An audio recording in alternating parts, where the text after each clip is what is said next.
नमस्कार। आपका स्वागत है हमारे चैनल कैनवे कोचिंग इंस्टीट्यूट में। और जैसा कि हमने आपको बताया था कि हम आपके लिए एक स्पेशल सीरीज लेकर आ रहे हैं, तो हम वही स्टार्ट करेंगे। आज जो स्पेशल सीरीज का जो पहला चैप्टर है, उसके अंदर हम लेंगे वास्तविक संख्याएं। हम इस चैप्टर में आपको केवल कम क्वेश्चन में ही काफ़ी अच्छा कुछ सिखा जाएंगे। ठीक है, तो यानी बहुत कम क्वेश्चन करने पड़ेंगे आपको और पूरा चैप्टर भी समझ में आ जाएगा। और जो क्वेश्चन होंगे वो आपके बोर्ड की दृष्टि से काफ़ी महत्वपूर्ण है। तो पहला क्वेश्चन क्या लिखा हुआ है, संख्या 135 और 225 का यूक्लिड विभाजन एल्गोरिथम के प्रयोग द्वारा एचसीएफ हमें ज्ञात करना है। तो करना क्या होता है, इन दोनों में से हम एक छोटी संख्या ले लेते हैं। ठीक है, तो यहाँ पर लिख लिया हमने 135 और ये हमने लिख लेते हैं 225। अब करना क्या होगा, इसका पहाड़ा हम इसके अंदर पढ़ेंगे। तो हमारा जो पहाड़ा जाएगा कम से कम एक बार इसके अंदर जा सकता है। तो यानी 135 ही करना, 135 आपका आ जाएगा। करते क्या है, इसमें से घटा लेते हैं, ये 0 आ जाएगा। यहाँ से लेंगे 12 होगा, 12 में से 3 गया आपका 9 आ गया। अब हमें ये जो टर्म है इसको उठा के हम यहाँ पर रख देते हैं 135। इसका पहाड़ा पढ़ेंगे, आपका 2 बार नहीं जा सकता, एक बार जाएगा। तो 90 ही करना, 90 हो जाएगा। घटाएंगे, 13 में से 9 गया, 4 आ जाएगा। अब ये 90 आपका यहाँ आ गया। ठीक है, और 45 दूनी कितना होता है आपका 90। तो यहाँ पर जो लास्ट संख्या बचेगी आपके पास, यानी यहाँ पर हमारे पास रिमाइंडर यानी कह सकते हैं जो आपका शेषफल वो 0 हो जाएगा। जो यहाँ पर लास्ट संख्या बनेगी तो ये क्या होगा, आपका एचसीएफ होगा। तो लिख देंगे, अतः 135 और 225 का HCF कितना हो गया आपके पास 45। ये आपका क्या हो जाएगा, आंसर हो। तो जिस प्रकार से सवाल हुआ, इस प्रकार के आपके अन्य सवाल भी बन के आ सकते हैं जिसमें आपको संख्याएं बदली जा सकती हैं, परंतु उसमें आपका एचसीएफ पूछा जाएगा। तो ध्यान रखेंगे, आपको केवल हम तरीका सिखाएंगे, सवाल चाहे आपका कोई सा भी आप कर सकते हैं। तो इसी प्रकार से जो इसका आपका अगला सवाल है, क्या लिखा हुआ, यूक्लिड विभाजन प्रेमिका का प्रयोग करके दर्शाइए कि किसी धनात्मक पूर्णांक का घन 9m 9m+1 या 9m+2 के रूप का होता है। तो इसमें क्या आपके दो सवाल किताब में दे रखे हैं, एक घन का है एक वर्ग का। तो मैं आपको ये घन वाला करा रहे हैं। तो इसके अंदर करना क्या है, पहले हम इसमें मान लेते हैं, माना x कोई धनात्मक पूर्णांक है, तब इसे 3n 3q जी 3q प्लस के 1 या 3q प्लस के 1 के रूप में लिखा जा सकता है। तो जब इसको लिखा जा सकता है तो हम करेंगे क्या, इसके अंदर x बराबर हम पहले ले लेंगे। पहले क्या लेंगे, x बराबर क्या लेंगे 3q। और हमें क्या पूछा है, घन। जब घन पूछते हैं तो हम दोनों पक्षों का घन करेंगे, दोनों पक्षों का घन करने पर। तो इसका हम दोनों पक्षों का घन करेंगे तो ये क्या हो जाएगा आपके पास, x की घात 3 हो जाएगा। इधर क्या होगा 3q की घात आपके पास 3 हो जाएगा। तो जो आपके पास x की घात 3 है, ये तो ये ऐसे रहेगा। जो आपका 3 की q होता है उसका मान कितना होता है 27, q की q, x की q ऐसे रहने देंगे। अब यहाँ पर जो है ऊपर देखिए 9 लिखा हुआ है। तो हम यहाँ पर क्या करें, 9 कॉमन ले लें तो हमारा कितना बचेगा, 3q का q बचेगा। 9 आपका कितना जाएगा 27 हो जाएगा। जो ये वाली टर्म बची आपकी, इसके अंदर करना क्या है, हम यहाँ पर लिख लेंगे x की q बराबर के 9m। ठीक है, और लिख देंगे जहाँ जो m है, m की वैल्यू हमारे किसके इक्वल है, 3q के इक्वल है। ठीक, अब जो है इसी प्रकार से हम क्या लेंगे, अगली बार x बराबर के क्या ले लेते हैं, q प्लस का 1, क्योंकि हमने यहाँ पर जो माना है, क्या माना है, q प्लस के 1 माना है। अब इसका भी क्या करेंगे, दोनों पक्षों का घन कर लेते हैं, दोनों पक्षों का घन करने पर। तो घन का मतलब घात 3 से ही होता है, आपको पता है। तो दोनों पक्षों की घात 3 कर देते हैं। अब आपका क्या लग जाएगा, इसके अंदर फॉर्मूला लग जाएगा। ठीक है, तो ये तो आपके पास एक्स क्यू इधर जाएगा, इधर ए क्यू प्लस के बी क्यू प्लस के 3 ए बी और ब्रैकेट में ए प्लस का बी। ठीक है, फॉर्मूला खोलेंगे, ये हो जाएगा आपके पास 27 की क्यूब, वन आपका ऐसे रहेगा, 3 तिया 9 क्यूब हो जाएगा और 3 क्यूब प्लस का 1। ठीक है, इसकी क्या करती है, अब हम इसके अंदर गुणा करा दे रहे हैं। कितना होगा, 9 तिया 27 क्यू का स्क्वायर हो जाएगा और 9 क्यू हो जाएगा। अब यहाँ पर अगर हम इसके 27 क्यू को ऐसे रहने दें और ये 27 क्यू का स्क्वायर ऐसे रहने दो और 9 क्यू ऐसे रहने दो, प्लस का 1 हम लास्ट में लिख लेते हैं यहाँ पर। तो करना क्या है, अब इसमें से अगर हम 9 कॉमन ले लें इसके अंदर इतनी टर्म में से, तो यहाँ कितना होगा, 3 क्यू की क्यू प्लस के 3 क्यू का स्क्वायर प्लस के क्यू प्लस का 1। तो अब जो है यहाँ लिखेंगे, जहाँ क्या हो जाएगा आपके पास m बराबर के 3 क्यू का क्यू प्लस के 3 क्यू का स्क्वायर प्लस के 1। m के बराबर होगा तो आपके पास 9 तो ऐसे रहेगा, इसलिए क्या जाएगा आपके पास m आ जाएगा प्लस के 1। ठीक है, इसी प्रकार अब हम क्या लेते हैं, x बराबर क्या मान लेते हैं, 3 क्यू प्लस का 2 ले लेते हैं। यहाँ पर भी दोनों पक्षों का घन करेंगे, लिख देंगे दोनों पक्षों का घन करने पर, तो इसका घन करेंगे यानी इसकी घात 3 हो जाएगी और इसका घन करेंगे तो आपकी इसकी घात भी 3 हो जाएगी। तो यानी कि इसकी क्यू तो इसकी आपकी ऐसी कैसी रहेगी, फॉर्मूला लग जाएगा ए क्यू प्लस के बी क्यू प्लस के 3 इंटू ए इंटू बी और ब्रैकेट में ए प्लस का बी। ठीक है, फॉर्मूला खोल लेते हैं हम, तो ये कितना होगा, 27 की क्यू और 2 की क्यू का मान कितना होता है 8, 3 तिया 9 दूनी कितना हो जाएगा आपका 18 और साथ में क्यू है और ब्रैकेट में क्यू प्लस के 2 है।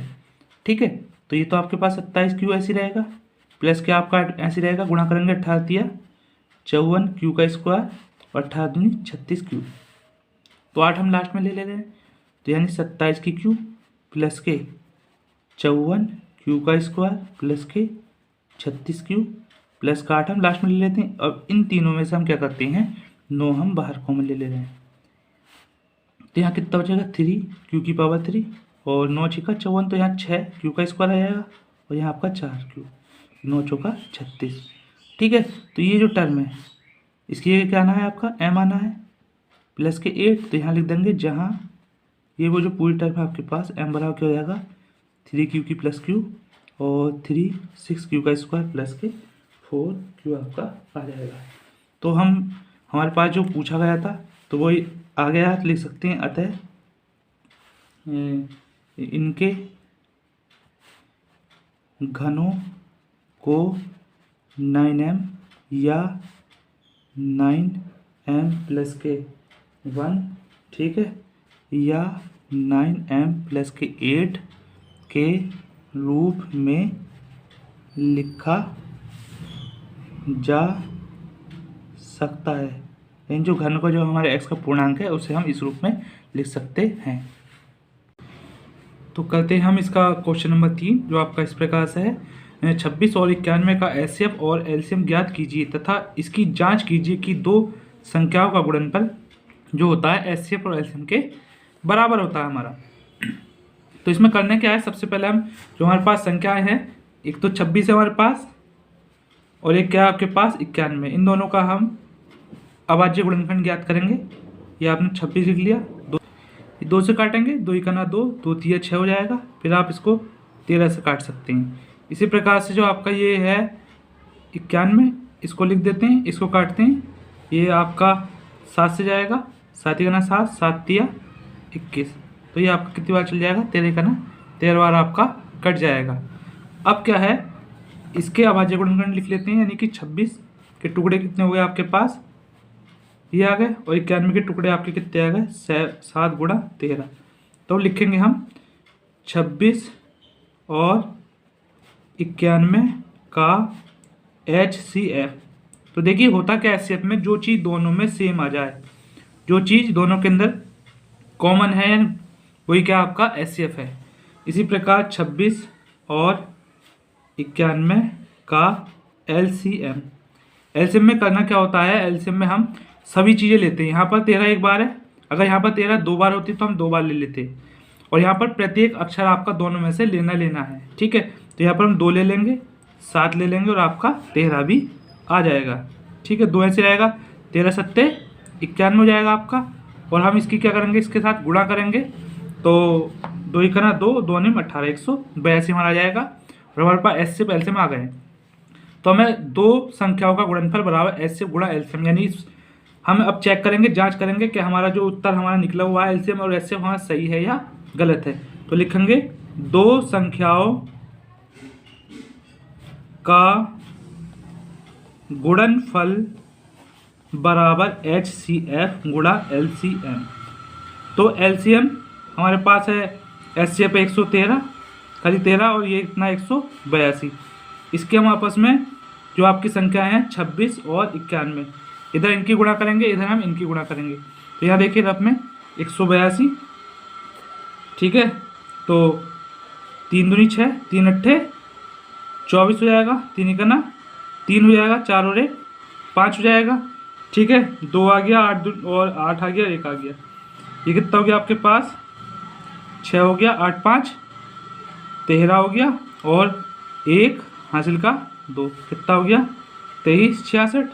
अब जब आपका 23 66 इधर आया तो इधर भी आपका 23 66 ही आएगा। इस प्रकार से आपका आंसर कंप्लीट हो जाएगा। अगले क्वेश्चन की तरफ बढ़ते हैं। लिखा हुआ है क्वेश्चन नंबर 4, 12 15 और 21 के अभाज्य गुणनखंड विधि द्वारा एचसीएफ और एलसीएम हमें क्या करना है, ज्ञात करना है। ठीक है, तो आपका ये सवाल आ सकता है, और इसके साथ साथ कई सारे सवाल हैं जिसमें क्या पूछेगा, केवल अभाज्य गुणनखंड विधि द्वारा एचसीएफ और एलसीएम। तो आपको केवल तरीका सीखना है, और सवाल चाहे आपके सामने कोई सा भी हो, आप उसको आसानी से कर सकते हैं। तो यहाँ पर पहले 12 ले लेते हैं, इसके अभाज्य गुणनखंड करते हैं, 2 से काटते हैं, 2 छिका 12, 2 तिया 6 और 3 इकाना 3। 15 का ले लेते हैं, 3 पंजे 15 और 5 इकाना 5। इसी प्रकार 21 के अभाज्य गुणनखंड करेंगे, 3 सत्ते 21 और 7 इकाना 7। ठीक है, अब इस 12 को ले लेते हैं, 12 के लिख सकते हैं 2 गुणा 2 गुणा 3, क्योंकि 2 दूनी 4 तिया 12। इसी प्रकार 15 को लिख लेंगे 3 गुणा 5, और 21 को लिखेंगे हम 3 गुणा 7, क्योंकि 7 तिया 21। तो एचसीएफ में होता क्या समझेंगे आप, जो चीज़ दो संख्या है तो दोनों में, और 3 दे रखी है तो तीनों में अगर कॉमन आती है तो वही क्या होगा, आपका एचसीएफ होगा, यानी कि उभयनिष्ठ जिसे कहेंगे हम। तो लिख सकते हैं 12, 15 और 21 का HCF कितना हो गया हमारे पास, 3 आ गया। ठीक है, अब इसका एलसीएम ज्ञात करना, तो 12, 15 और 21 का LCM। एलसीएम में क्या करते हैं, गुणा होगी, और गुणा सभी पदों की होगी, लेकिन यहाँ पर दो बार दे रखा है और नहीं, और जगह नहीं दे रखा, तो हम 2 को यहाँ ले लेते हैं। अब 3 सब में एक एक बार दे रखा है, अगर किसी संख्या में अगर यहाँ पर सपोज करो 2 बार लिखा होता तो हम 2 बार 3 लेते हैं। सब संख्याएं लेनी है, कोई संख्या छोड़नी नहीं है, अधिक से अधिक वाली संख्या लेने का प्रयत्न करेंगे। ठीक है, तो यहाँ पर 5 बचा और 7 बचा, अब इनकी क्या करेंगे, हम आपस में गुणा कर देते हैं। तो 2 दूनी 4 तिया 12 पंजे 60। ठीक, और इसकी करेंगे 6 सत्ते 42, यानी कि 420 आपका एलसीएम आ गया। तो इसमें कोई से भी सवाल हो, तरीका आपको यही अपनाना है। ठीक है, क्योंकि तरीका सीख जाएंगे, सवाल कोई सा भी आप कर सकते हैं।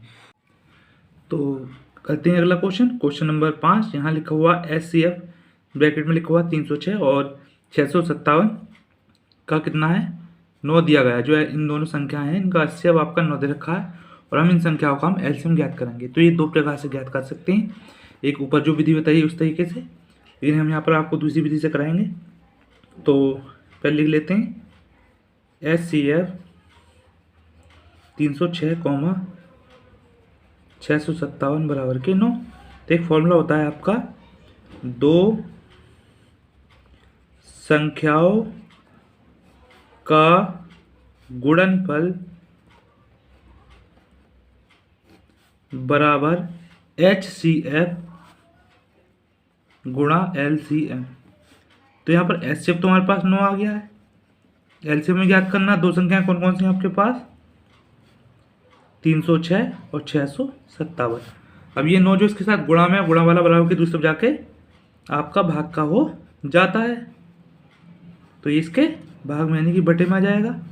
अब इधर LCM रह गया है, 9 से काटेंगे, 9 तिया 27, ठीक है, 3 बचेगा और 9 चौक 36। तो आपका कितना आ गया, 34 गुणा 657 बराबर LCM। सीधा करके लिख लेते हैं, LCM बराबर 34 गुणा 657।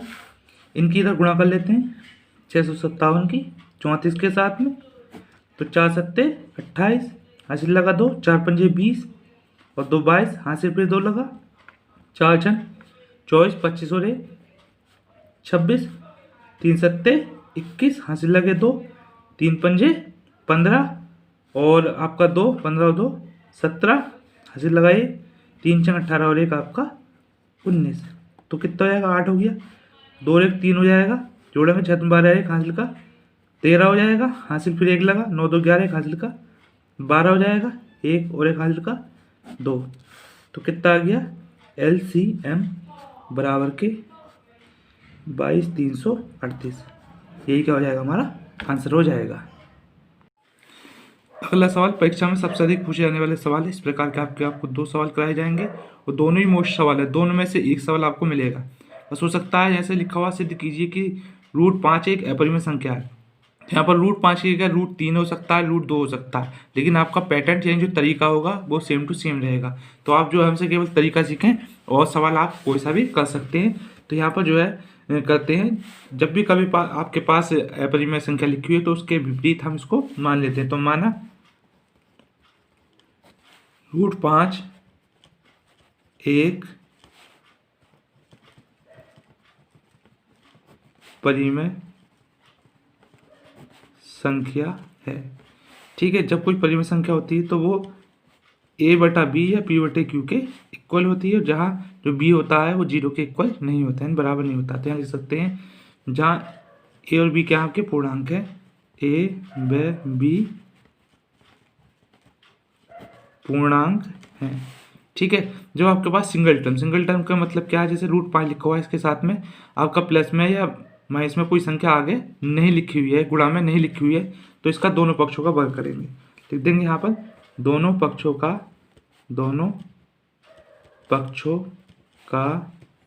वर्ग करने पर, तो इसका वर्ग करेंगे हम,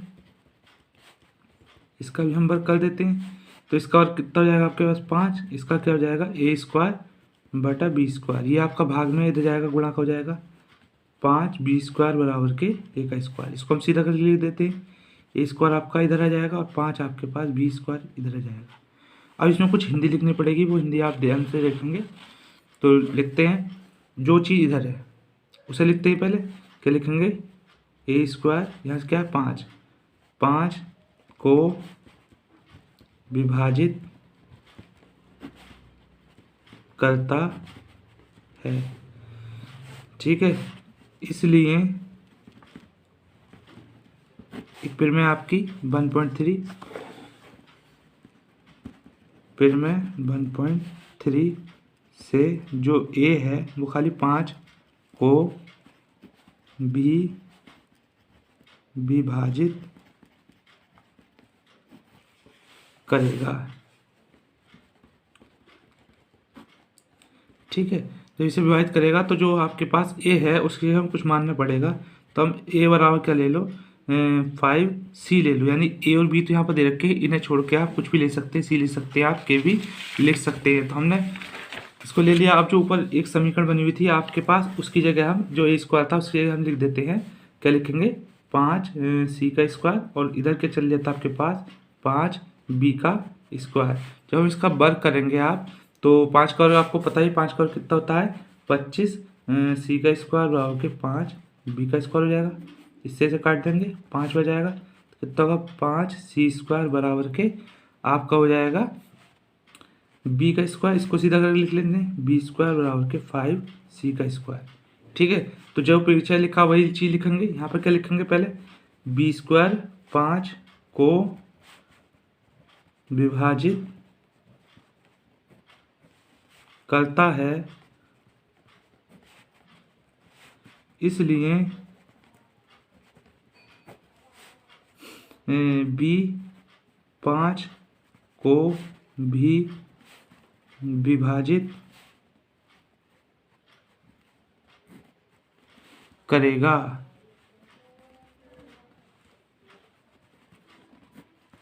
ठीक है, तो इसने क्या करा, इसको विभाजित कर देंगे। अब हमें मानना कुछ नहीं है, बस अब हमें यहाँ पर थोड़ी सी हिंदी लिखेंगे। तो इसमें जो है कम से कम, उसके अंदर भी 5 आया था, इसमें भी 5 आया, तो ये लिख सकते हैं अतः ए और बी में कम से कम एक उभयनिष्ठ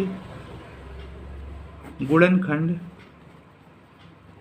कितना है, 5 है। ठीक है, तो जब ये गुणनखंड 5 हो गया, तब जो √5 है, √5 एक क्या हो जाएगी आपकी परिमेय संख्या होगी, परंतु विरोधाभास के कारण √5 एक क्या है, अपरिमेय संख्या है। जब ये आपकी अपरिमेय संख्या हो गई, तो इसलिए लिख सकते हैं, इसलिए √5 एक क्या हो जाएगी आपकी अपरिमेय संख्या है। तो इसमें आपके √5 या √3 या √2 भी आएगा, तो आप इसे इसी प्रकार से कर लेंगे। तो इसका अगला सवाल इस प्रकार से, सिद्ध कीजिए कि 2 + के √3 एक अपरिमेय संख्या है। तो 2 प्रकार के सवाल होते हैं अपरिमेय वाले, एक ऊपर करा दिया मैंने, सिंगल टर्म या डबल टर्म। डबल टर्म का मतलब क्या होता है, या तो इसके साथ में अपरिमेय संख्या के साथ में कोई संख्या परिमेय संख्या जुड़ेगी या घटेगी या गुणा में होगी, तो इस प्रकार से होगा। एक गुणा वाला भी मैं आपको कराऊंगा। तो यहाँ पर पहले इसको मान लेंगे, अगर अपरिमेय है तो परिमेय मान के चलते हैं। तो लिखेंगे माना 2 + के √3 एक क्या है, परिमेय संख्या है। जब कोई परिमेय संख्या होती है तो उसे जो हम a/b के बराबर मान लेते हैं, और जहाँ a व b क्या है आपके 2 पूर्णांक हैं। ठीक है, तो ऐसी कंडीशन में ये जो प्लस का है, बराबर की दूसरी तरफ जाकर क्या हो जाएगा आपका, माइनस का हो जाएगा, यानी -2। ठीक है, अब हिंदी की लाइन लिखनी पड़ेगी यहाँ पर। यहाँ लिखेंगे चूँकि a व b क्या है, पूर्णांक हैं। जब ये पूर्णांक हो गए भी, तो ये क्या होगा, इसलिए a/b-2 एक परिमेय संख्या है। यानी अगर ये पूर्णांक है तो ये परिमेय संख्या हो गई, ये परिमेय संख्या है, ये इसके क्या है, बराबर। जब ये परिमेय होगी तो ये भी आपकी परिमेय हो जाएगी। ठीक है, परिमेय संख्या है, अतः a/b-2 भी परिमेय संख्या होगी। ये तो हो गया, इसके जगह लिख देंगे √3 भी परिमेय संख्या होगी, परंतु विरोधाभास के कारण √3 एक अपरिमेय संख्या है। जब ये आपकी अपरिमेय हो गई, तो ध्यान रखेंगे किसी अपरिमेय संख्या के साथ में कोई संख्या आपकी परिमेय संख्या जुड़ती है तो वो अपरिमेय हो जाती है। तो इसलिए 2 + का √3 भी एक अपरिमेय संख्या है, अपरिमेय संख्या है। ठीक इसी प्रकार से इसका अगला सवाल है, वो भी इसी प्रकार का है, बस ये काय में आपका गुणा में दे रखा है, तो इन करने का तरीका इसको बिल्कुल वैसे के वैसे ही रहेगा। तो इसके अंदर भी हम मान लेते हैं माना लिखवा सिद्ध कीजिएगी 7√5 एक अपरिमेय संख्या है, गुणा में है, तो मान लेंगे इसे माना 7√5 एक क्या है परिमेय संख्या, मतलब परिमेय संख्या है।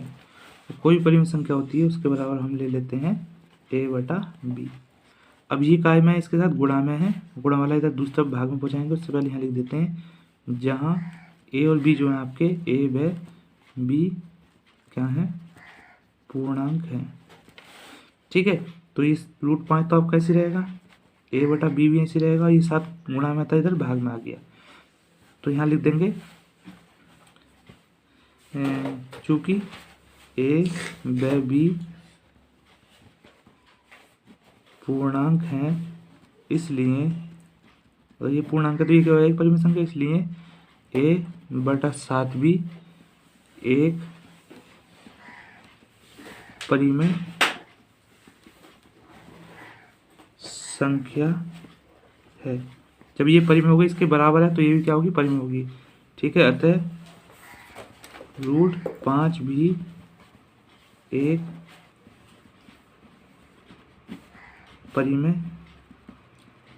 संख्या होगी, परंतु विरोधाभास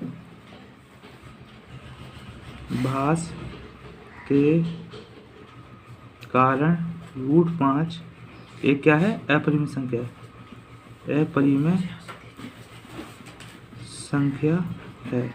और हमने आपको बताया अगर किसी अपरिमेय संख्या के साथ में कोई संख्या जुड़ती है या घटती है गुणा होता है तो वो अपरिमेय कहलाती है। इसलिए 7√5 एक अपरिमेय संख्या है।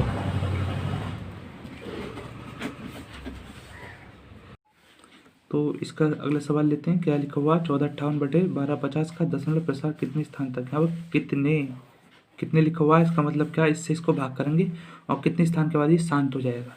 ठीक है, तो पहले हम इसको भाग करके देख लेते हैं, 1250 और 1458, ये आपका 1 नंबर का सवाल आएगा, या तो ये विकल्प में आएगा या क्वेश्चन में। तो इसका अगर हम पहाड़ा पढ़ेंगे तो इसमें हमारा कितनी बार जाएगा, केवल एक बार जाएगा। यहाँ लिख देंगे 1250, घटाते हैं यहाँ 8 हो जाएगा, 5 में से 5 जाएगा 0, ये आपका 2 आ जाएगा।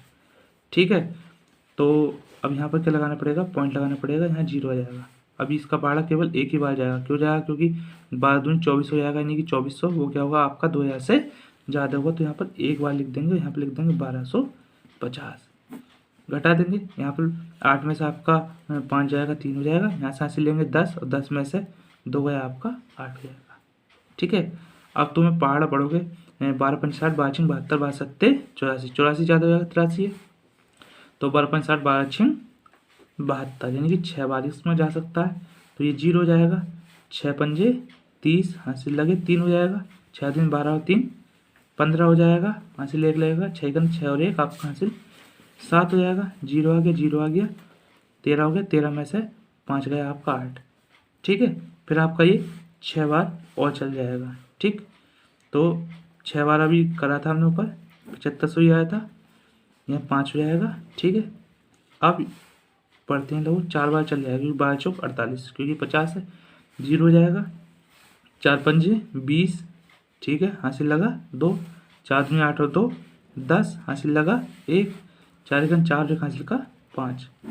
तो इस प्रकार से ये आपका 4 बार गया। तो दशमलव के लिखा हुआ दशमलव प्रसार कितने स्थानों तक है, 1 2 3 4 स्थान तक। तो यहाँ लिख सकते हैं संख्या 1458/1250 का दशमलव प्रसार 4 स्थानों तक है। ये आपका 1 नंबर का क्वेश्चन मिलेगा, ये आपका ये विकल्प में भी आ सकता है। ठीक है, इसी प्रकार से ये क्वेश्चन है, इस टाइप के काफ़ी क्वेश्चन आपकी परीक्षा में सम्मिलित होते हैं। तो उसमें क्या लिखा हुआ है, इसमें बिना लंबी विभाजन प्रक्रिया किए ज्ञात कीजिए कि क्या 637/1 7280 का दशमलव प्रसाद शांत होगा या अशांत, यानी हमें भाग नहीं करनी है। जब हमें भाग नहीं करनी होती तो हम क्या देखते हैं, इसका हल देखते हैं। पहले तो हम ये परिमेय संख्या उतार लेते हैं, 637 बटे 7280। इसके क्या करेंगे, हम अभाज्य गुणनखंड कर लेते हैं यहाँ पर, और अभाज्य गुणनखंड करने के बाद हम चेक करेंगे ये आपका शांत होगा या अशांत। ठीक है, 2 तिया 6, 2 छिका 12, 2 चौक 8, फिर 2 से काटेंगे, 2 करना 2, 2 अट्ठे 16। ठीक है, और 2 दूनी 4, 2 नम 18, 2 छिका 12, 2 नम 18 हो गया, 2 करना 2, 0 आ जाएगा। फिर काटेंगे, 2 चौक 8, 1 बचा, 2 पंजे 10, 2 पंजे 10। ठीक, अब यहाँ पर इसे काटते हैं हम, 3 से नहीं कटेगा, 5 से कटेगा, 5 नम 45, 5 करना 5। अब इसे ये 7 से कट जाएगा, 7 करना 7, 7 तिया 21। ठीक है, ये 13 से जाएगा। तो जो इसके जो अभाज्य गुणनखंड आए, यानी कि 637 बटा 2 गुणा 2 गुणा 2, 2 2 4, 4 बार लिखा हुआ है, गुणा 5 गुणा 7 गुणा 13, तो यानी 637 बटा 2 2 4, यानी कि 3 की घात तो 4 हो गया, 5 की घात 1, 7 की घात 1 और 13 की घात 1। ठीक है, ये आपका हो गया। अब इसमें क्या लिखना पड़ेगा, हमें लिखेंगे परिमेय संख्या का हल, परिमेय संख्या 637 बटे 7280 का हल 2 की पावर m गुणा 5 की पावर n के रूप का नहीं है, अतः दशमलव प्रसार कैसा होगा, अशांत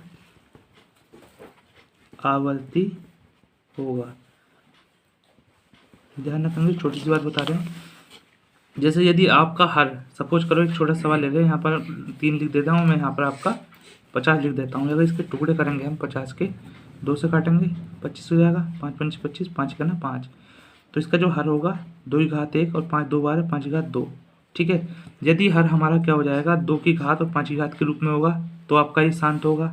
ठीक है, या बटे में ध्यान रखेंगे 2 की घात आ जाए, 5 की घात नहीं आए, उसके बाद 0 ले लेंगे तो आपका शांत होगा, या फिर बटे में आपका 5 की घात कुछ हो और 2 की घात ना हो तो 0 कर लेंगे तो आपका शांत होगा। इस कंडीशन में शांत होगा, अन्यथा आपका क्या हो जाएगा, आपका अशांत आवृत्ति हो जाएगा। तो इसका अगला क्वेश्चन इस प्रकार से, यदि 241 बटा 4000 बराबर के 241 बटा 2 की घात m और 5 की घात n हो तो m और n के मान ज्ञात कीजिए, जहां m और n क्या ऋणात्मक पूर्णांक हैं, और भाग प्रक्रिया किए बिना, और इसका भाग दिए बिना भी हमें बताना है कि इसका दशमलव प्रसार किस प्रकार का, शांत है या अशांत है, जैसे कि हमने ऊपर बताया है। ठीक है, तो इन दोनों क्वेश्चन से इसके सब क्वेश्चन आपके हो जाएंगे। तो पहले हम इसको उतार लेते हैं, 241 बटा 4000 और 241 बटा 2 की घात m और 5 की घात n। तो जो आपके ये हर है, इसके टुकड़े कर लेंगे, जैसे हमने ऊपर बताया आपको, इसके टुकड़े कर लेते हैं, 2 से काटेंगे, 2 दूनी 4 हो जाएगा। ठीक है, और 0 आ जाएगा, फिर 2 से काट देते हैं आप, 2 करना 2, फिर 2 से काटेंगे, 2 पंजे 10, 2 0 बचेंगे आपके पास, फिर 2 दूनी 4 हो जाएगा, 1 बचेगा, 2 पंजे 10 हो जाएगा, फिर 2 करना 2, 2 दूनी 4, 1 बचा, 2 पंजे 10, फिर आपका ये 5 से कटेगा, 5 10, 5 पंजे 25, 5 पंजे 25 और 5 करना 5। तो इस प्रकार से इसमें जो 2 कितनी बार है, 1 2 3 4 5, ठीक है, और 5 कितनी बार है, 3 बार। तो इसको क्या लिख सकते हैं, 241 बटे 2 की घात 2 2 4 5 कर लेंगे, और 5 की घात कितनी कर लेंगे, 3।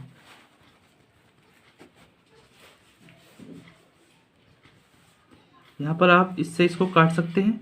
ठीक है, इस प्रकार से तो आपका ये बचेगा 1/2 की पावर 5 और 3 की पावर 5 की पावर 3, 1/2 की पावर m इंटू 5 की पावर n। इसकी इधर गुणा कर लेते हैं, क्रॉस मल्टीप्लाई,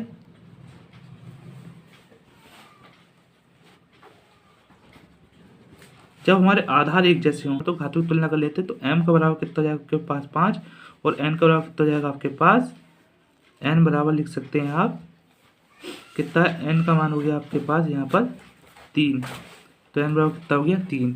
ठीक, तो m और n के मान तो दोनों प्राप्त हो गए। अब यहाँ पर लिखा हुआ है बिना भाग के दशमलव प्रसार बताना, तो हम यहाँ लिख देते हैं, लिखेंगे परिमेय संख्या 241/4000 का हर, जो इसका हर आया किस रूप में आया, 2 की घात 5 और 5 की घात 3 के रूप में है, तो ये लिख देंगे का हर 2 की घात m और 5 की पावर n के रूप का है। जब इस रूप का हो जाता है तो अतः दशमलव प्रसार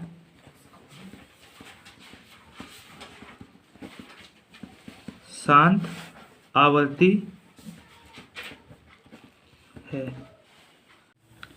तो अब हम इसका अगला क्वेश्चन करते हैं। अगला क्वेश्चन क्या है, व्याख्या कीजिए क्योंकि लिखा हुआ है ब्रैकेट में 17 गुणा 11 गुणा आपका 8 गुणा 2 प्लस के 2 गुणा 11 एक भाज्य संख्या है। ठीक है, हमें इसमें चेक करना है ये भाज्य संख्या होगी या नहीं।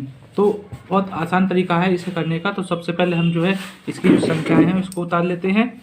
तो यहाँ पर क्या लिखा हुआ है, 17 गुणा 5 गुणा 11 गुणा 8 गुणा 2 प्लस के 2 गुणा 11। ठीक है, तो कोई देखिए इसमें दोनों में कम से कम 2 और 11 हमारा कॉमन आ रहा है, तो हम क्या करते हैं इसमें से 2 गुणा 11 बाहर ले लेते हैं। तो 17 गुणा 5 गुणा 8 प्लस का आपका 1 बच जाएगा। तो यहाँ से अगर गुणा करेंगे 11 दूनी तो 22 हो जाएगा आपका। ठीक है, और इनकी आपस में गुणा करते हैं, 17 पंजे 85 गुणा 8 प्लस का 1, 8 पंजे 40 और 8 अट्ठे 64, 64 और आपका 4 68 हो जाएगा प्लस का 1। तो 22 से रहने देते हैं, इसके साथ जोड़ोगे तो कितना होगा 681। अब हम इसकी गुणा कर लेते हैं, 2 का 2, 2 अट्ठे 16, 2 छिका 12 और 1 हाथ का 13, 2 का 2 और 2 अट्ठे 16, 2 छिका 12 और 1 हाथ का 13, यहाँ आपका 8 आ जाएगा, 6 3 9 हो गया। ठीक है, 3 और 1 4 हो गया। तो ये संख्या कितनी हुई आपकी 14,982। ये जो संख्या है आपके पीछे कितना आ गया, इसमें 2 आ गया। तो कम से कम ये 2 से तो भाज्य है, और ये 2 से अधिक संख्या से भी ये भाज्य हो सकती है। तो लिख सकते हैं अतः ये 2 से भाज्य है, वह 2 के अतिरिक्त अन्य संख्या से भी, अन्य सम संख्या भी लिख सकते हैं, अन्य संख्या भी लिख सकते हैं, सम संख्या से भी भाज्य हो सकती है। जैसे आपका 2 से हुई, 2 की जगह 4 से हो सकती है, वो आप भाग करके देखेंगे तो आपको पता चल जाएगा। यानी केवल खाली 2 के अलावा भी कोई आपकी सम संख्या उससे भी ये कट सकती है। ठीक, अगला क्वेश्चन क्या है, इस प्रकार का क्वेश्चन आपका विकल्प के रूप में ज़्यादा पूछा जाता है। तो यहाँ लिखा हुआ है शांत दशमलव संख्या में व्यक्त हो सकने वाली परिमेय संख्याएं होंगी। यहाँ पर संख्या दे रखी है परिमेय संख्या। तो जैसे कि ऊपर के सवालों में हमने आपको बताया है, जो संख्या लिखी होती है इसके पहले जो हर होते हैं, हर के अभाज्य को डिनोट कर लेते हैं, 2 अट्ठे 16। ठीक है, और 2 चौक 8, 2 का 2, इसके टुकड़े नहीं हो सकते, यानी 41 का 41 हो जाएगा आपके पास, ऐसे 30 है। ठीक, 3 पंजे 15 और ये आपका 625 आ गया। 5 से काटेंगे, 5 का 5, 5 10, 5 पंजे 25, 5 3 10, 5 पंजे 25, 5 पंजे 25, 5 का 5, 462 उतार लेते हैं। तो 2 दूनी 4, 2 3 6, 2 का 2। ठीक, और ये 3 से कटेगा, 3 7 21, आपका 2 आ गया, 3 7 21, 7 का 7। तो मैंने क्या बताया है, यदि कोई परिमेय संख्या का जो हर होता है, हर 2 की पावर n और 5 की पावर m के रूप में हो, ठीक है, तो किसी में आ रही है आपका, इसमें 2 और 5 के अलावा कितना आ रही है, 41 आ रही है। इसमें आपका 2 5 के साथ में क्या आ रहा है, 3 भी आ रहा है, तो ये भी आपका क्या होगा, नहीं होगा शांत। ठीक है, इसमें 41 आ गया तो ये भी शांत नहीं है। और यहाँ पर देखेंगे इसमें 2 के साथ में आपके पास 3 और 7 और 11 आ रहे हैं, तो ये भी आपका अपरिमेय, यानी कह सकते हैं ये आपका शांत दशमलव प्रसार नहीं होगा, क्योंकि आपके पास 2 और 5 नहीं है। बचा क्या आपके पास, ये आपका बचा 625 वाला। तो इसे जो है लिख सकते हैं 5 की घात तो कितने हो जाएगा 5, और 2 की घात हम 0 अपने पास से लिख सकते हैं, क्योंकि 2 की घात 0 का मान हमारा 1 होता है इसलिए। तो इसका हल इस रूप में आ गया। जब इस रूप में आ जाता है तो ये शांत हो जाता है, तो इसलिए हमारा ये वाला विकल्प बिल्कुल सही हो जाएगा। ठीक है। अब अगला क्वेश्चन क्या है, किसी पूर्णांक m के लिए धनात्मक सम संख्याओं का रूप होगा। तो इसमें धनात्मक जो सम संख्या है उसका रूप के लिए इसमें कुछ मानना पड़ेगा। तो पहले मान सकते हैं, माना a कोई क्या है, पूर्णांक है। जब a पूर्णांक है तो यहाँ पर जो b की वैल्यू होगी, क्योंकि ये क्या है, सम है, ठीक है, तो हम 2m में लेना पड़ेगी। तो यहाँ पर ऐसा कर सकते हैं, इसको लिख सकते हैं 2 a बराबर 2m प्लस के r, ये मान लीजिए। ठीक है। तो यहाँ पर जो r की वैल्यू होगी, r की वैल्यू कितनी लेंगे, 0 और 1 लेंगे। ठीक, 0 और हमें 1 लेनी पड़ेगी। एक बार हम यहाँ पर 0 रख देते हैं, तो 2m प्लस के 0, a बराबर क्या हो गया 2m। 2m क्या है, 2 से भाज्य है, तो 2 से भाज्य है, तो ये सम होगी। अगर इस बार हम क्या रखेंगे, यहाँ पर अगर 1 रख दें, ठीक है, तो ये जो संख्या बनी आपकी 2 से भाज्य नहीं है। जब ये 2 से भाज्य आपकी नहीं होगी तो ये सम संख्या कहलाएगी, क्योंकि 2 से भाज्य है। तो यहाँ पर विकल्प चेक करेंगे, ये आपकी भी सम हो जाएगी, ये भी सम हो जाएगी, केवल सम वाला कौन सा बचेगा आपके पास, ये। तो ये आपका क्या हो जाएगा, विकल्प बिल्कुल सही हो जाएगा।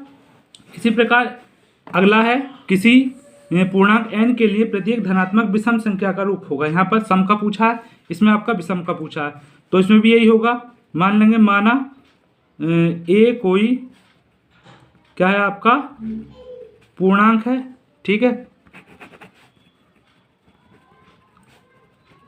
तो a बराबर ले लिया आपने 2m प्लस के, यहाँ पर भी r लेंगे, और r बराबर कितना रख देंगे, यहाँ पर 2m की जगह 2n कर लेंगे। क्या कर लेंगे, 2n, ठीक है, n पूर्णांक के लिए कर रहे हैं। तो यहाँ पर r बराबर कितना होगा, 0,1 हो जाएगा यहाँ पर भी। तो पहले हम क्या रख देंगे, r बराबर इसमें 0 रखेंगे, तो a बराबर क्या होगा 2n प्लस के 0, तो an बराबर क्या होगा 2n। ठीक, ये क्या होगी, 2 से क्या है, भाज्य है। जब 2 से भाज्य है तो ये आपकी क्या हो जाएगी, सम हो जाएगी। ठीक, तो अब अगली बार क्या रखेंगे, यहाँ पर आप रखेंगे 1 r की जगह, तो ये क्या है, 2 से भाज्य, 2 से भाज्य नहीं है। जब 2 से भाज्य नहीं तो आपकी क्या होगी, विषम हो जाएगी। तो आपका जो विकल्प हो जाएगा आपका ये वाला सही हो जाएगा। ठीक है, तो लिख सकते हैं, अतः 2n प्लस के 1 विषम पूर्णांक का रूप है। इस प्रकार से आपकी जो पहला चैप्टर है ये ख़त्म होता है। आपको हमारी वीडियो कैसी लगी, लाइक करें, शेयर करें, और चैनल को सब्सक्राइब करना ना भूलें, क्योंकि ये जो पूरा चैप्टर है मात्र 15 क्वेश्चन में हमने कंप्लीट करा है, और जो बोर्ड में आते हैं लगभग सभी क्वेश्चन इसके अंदर आपके सम्मिलित हो गए हैं। जितने भी क्वेश्चन आएंगे इन्हीं क्वेश्चनों पर आधारित आएंगे। ठीक है, तो आप अच्छी तरीके से तैयारी करें और अच्छे नंबर प्राप्त करें। धन्यवाद।